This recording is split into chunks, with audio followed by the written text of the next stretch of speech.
राम राम, जय हिंद। तो जैसे कि तुम लोगों को पता है, बिहार पुलिस की वैकेंसी आ चुकी है और वैकेंसी आने का मतलब ये है कि फिजिकल भी होगा, ठीक है। तो फिजिकल के रिगार्डिंग मेरे पास बहुत सारे कमेंट डीएम आते रहते हैं, इसमें भी, यूट्यूब में भी और इंस्टाग्राम में भी, ठीक है।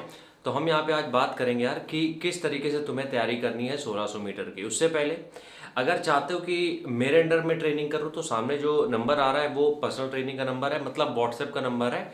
डायरेक्ट वहाँ से पर्सनल ट्रेनिंग ज्वाइन कर सकते हो, हम वहाँ पे डिटेल दे देंगे, ठीक है। उसके कुछ पैसे लगेंगे, फ्री में तो नहीं हो पाएगा। हम यहाँ पे बात कर रहे हैं 1600 मीटर की। देखो, बिहार पुलिस में जो 1600 मीटर तुम्हें रनिंग चाहिए वो इतनी टफ नहीं है। 1600 मीटर रनिंग इतनी टफ नहीं है, क्योंकि हमने लगभग 5 से 7 वैकेंसीज हैं जिनके लिए 1600 मीटर की तैयारी कराई है, और हमने विद इन 45 दिन में तैयारी करा दी थी। जितने भी मेरे पास थे क्लाइंट, उनके हमने 45 दिन में तैयारी करा दी थी और आराम से सबका फिजिकल निकल गया। एक दो रह गए होंगे तो रह गए होंगे। बिहार पुलिस की वैकेंसी निकालने का मतलब, देखो, एक तो पहली बात तो मेरे चैनल पे सारे वीडियोस पड़े हैं, जो भी तुम्हारे अंदर डाउट है हमने सबके ऊपर एक एक सेपरेट वीडियो बना दिया है ऑलरेडी, ठीक है। फिर भी अगर तुम्हें हम एक ब्रीफ में बता दें नॉर्मली, ज़्यादा तुम्हें वर्कआउट प्लान की ज़रूरत नहीं है, ज़्यादा तुम्हें स्ट्रक्चरल प्लान की ज़रूरत नहीं है। तुम्हें करना क्या है, 60 दिन निकाल लो अपनी रनिंग के लिए, मात्र 60 दिन। अब 60 दिन में करो क्या, 3 पार्ट में इसको डिवाइड कर दो, सबसे बढ़िया है। सबसे पहले पार्ट में रखो तुम यार स्टेमिना के ऊपर, मतलब कि पहला पार्ट ऐसा होगा जहाँ पे तुम स्टेमिना पे काम करोगे, मतलब कि पहले के कुछ दिन जो होंगे वो सिर्फ तुम स्टेमिना पे काम करोगे, मतलब कि लंबा दौड़ोगे, ठीक है। दूसरे पार्ट में क्या रखो, स्टेमिना के साथ साथ स्पीड रख दो। मतलब कि देखो, सीधे समझाते हैं हम तुम्हें। जैसे कि स्टेमिना वाला पार्ट है, पहला पार्ट है तुम्हारे वर्कआउट का, लॉन्ग डिस्टेंस है, तो इसमें सिर्फ एक ही टाइम रनिंग करनी है तुम्हें। दूसरा जो पार्ट है जिसमें स्टेमिना भी है स्पीड भी है, उसमें क्या करोगे तुम, 2 टाइम रनिंग करोगे। एक टाइम स्टेमिना पे काम करोगे, एक टाइम स्पीड पे काम करोगे।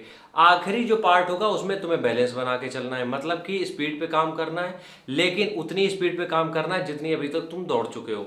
फिर से एक बार तुम्हें समझा देते हैं। सबसे पहला काम क्या करोगे, तुम स्टेमिना पे काम करो, ठीक है, स्टेमिना अपना बनाओ। दूसरा काम क्या करोगे, स्टेमिना जब बन गया है तो उसके साथ साथ थोड़ा स्पीड पे ध्यान दे लो, क्योंकि स्टेमिना के साथ साथ स्पीड भी चाहिए, ठीक है। अब जब तुमने दोनों चीज़ों पे बराबर काम कर रहे हो तो आखिरी के जो 20 से 25 दिन है वो अपनी जितनी भी रनिंग वहाँ पे मांगी गई है उस पर काम करो। लेकिन इतना काम करो कि इतना ज़्यादा भी ना कर जाओ कि तुम्हारी चोट हो जाए, इंजरी हो जाए, या फिर कुछ और दिक्कत हो जाए बॉडी में। इतना भी एक्सट्रीम करने की जरूरत नहीं है।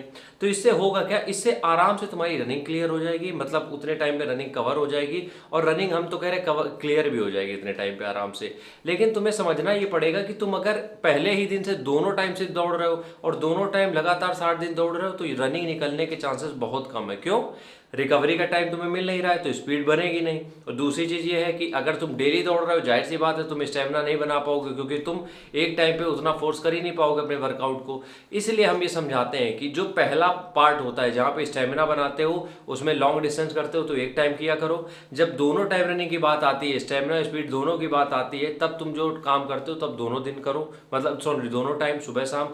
लेकिन जब स्पीड की टाइम बारी आती है तब सिर्फ एक ही टाइम करो, चाहे वो सुबह करो चाहे शाम को, ठीक है। राम राम, जय हिंद।